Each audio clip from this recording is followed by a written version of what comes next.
When I was asked to choose a quote about how to think of FP&A in these uncertain and difficult times, I couldn't think of something better than what Robert Greene said. So the essence of strategy is not to carry out a brilliant plan that proceeds in steps. It is to put yourself in situations where you have more options than your enemy does. And we'll go through what that means for FP&A, and specifically how I think it boils down to three things. It's about over communicating. It's about ensuring that your different departments and the company operates in a very collaborative and integral fashion, and about being very proactive about cash management. And I'll explain more about what I mean about that. And how these three things really can help you come out of this uncertainty, not only survive, but even come out stronger than before. The first one is over communicating. When I say over communicating, first of all, I mean be very clear and transparent with your lead team. You need to spend more time than usual, especially with those members of the lead team that are not so close to financial planning, and they don't operate with you so closely. They need your help to understand what's expected of them. They need your help to understand how they can help and what you're asking them to do. If you have the opportunity, I would also recommend you all small forecast reviews for the more junior members of your organization. What may be very obvious to you and your team as finance professionals is not going to be obvious to a supply chain analyst or to a marketing manager. You will see that if you hold small reviews where you explain what's going on and the implications of certain decisions, you'd be surprised how much more effective a spending freeze you would deploy is going to be, as opposed to the spending freeze being mandated through email, right? I recommend you communicate. I'm saying here Aristotle triptych. What is Aristotle triptych? You tell them what you're going to tell them, you tell them, and you tell them what you told them. In other words, you want to repeat yourself through emails, infographics, live presentations. Do not be afraid to repeat the same message. I think in these days we can learn a lot from politicians. It's very interesting to see how the political landscape is evolving and how local leaders are coming out extremely strong, repeating themselves and being very consistent with their message. And last but not least, be very direct in asking people their help. Make sure that in every communication you issue, it's very clear what you're asking people to do. In times of uncertainty, people will remember and appreciate the clear guidance you're giving and the cold blood thinking you have. And as a bonus point, you'll limit spreading of rumors, which is another big, I would say, virus for organizations, right? So it's very important to be clear in explaining what's happening and what you're asking, so that people don't make up their mind and spread rumors that can be very distracting for the organization at times like this one. The second priority, if you can move to the next one, Lisa, is collaborate, what I call collaborative planning, okay? And let me explain this. I chose this picture of a group of people rafting in an overflowing river because, similarly to this situation, this is not business as usual, right? In business as usual looks more like rowing. Everybody rows at the same time, at the same pace, and you go as fast as you can. Rafting is different.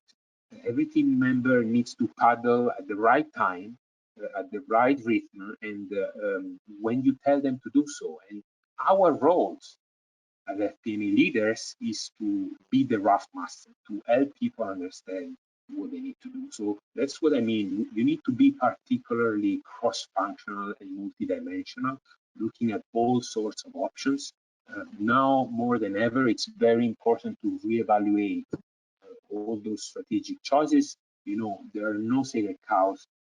The initiative your president really was pushing through, that, you know, marketing campaign, CapEx spending, bonus payment, everything is on the table. Everything needs to be on the table for your lead team to take an educated and conscious decision.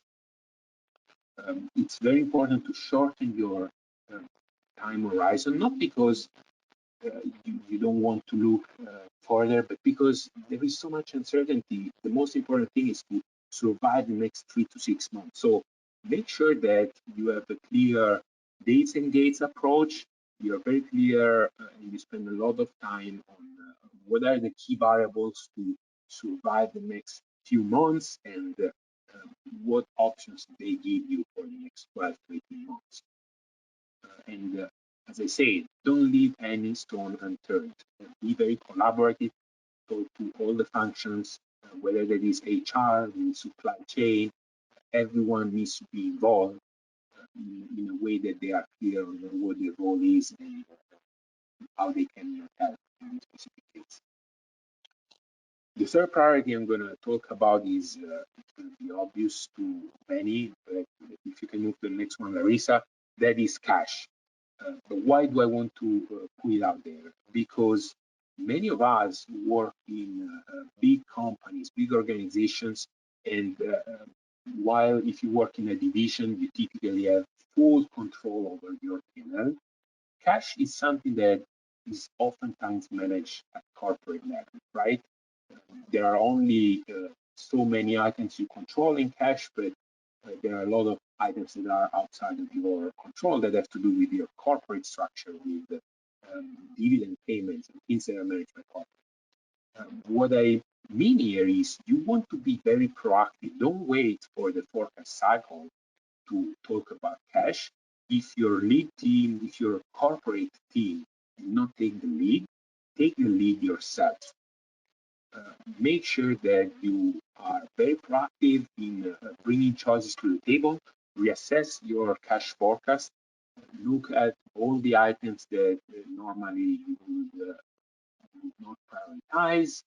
Everything needs to be on the table, and be very proactive with your corporate team in talking things such as dividend payments, interest on debt, taxes, but also reassessing payments to external partners, right? Suppliers, vendors, and anyone, even, we're talking of bonus payments.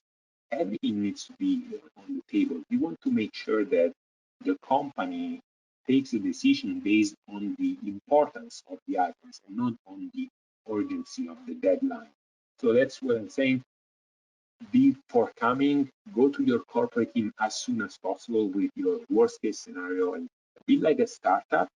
You want to almost think about your burn rate, right? How much money are you burning on a monthly basis and how long can you survive with the cash revenue? These also time maximize lines of credits and really evaluate all the options you have on your side. So to conclude, I want you to remember what Robert Greene said. You want to make sure you have more options than your enemy does, and do so staying very close to your organization, helping them work as one team, and ensuring the cash on hand is sufficient to navigate through the next months and through the uncertainty.